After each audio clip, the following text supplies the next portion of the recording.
ngayong araw po, magbubulalo kami ni Gabo. Hahanap kami ng masarap na bulalo dahil ako ay nag-crave. Quality!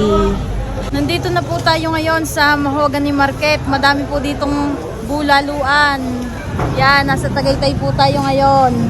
Yan po si Gabo. Layo naman eh. Kala ko sa bayan lang. Aba, syempre, hahanap tayo masarap na bulaluhan. Arawan sa mga gulay na kayo, libre kayo po si Madam. Libre ka po yung leche plan, libre? Ay, hindi po. Ay, hindi ka po. Ayos Gabo. Dami yung cravings yan. Layo. Dito po tayo kakain sa Tito B's Eatery.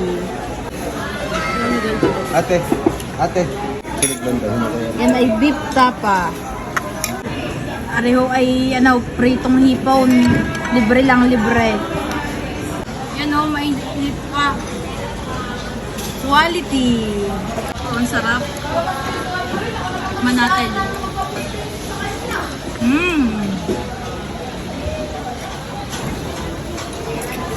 Quality. Yan, ayaw pa sasama. Ayaw daw ng bulalo. Ay, may take out pa. Kasarap eh. Ay siya, gebay na.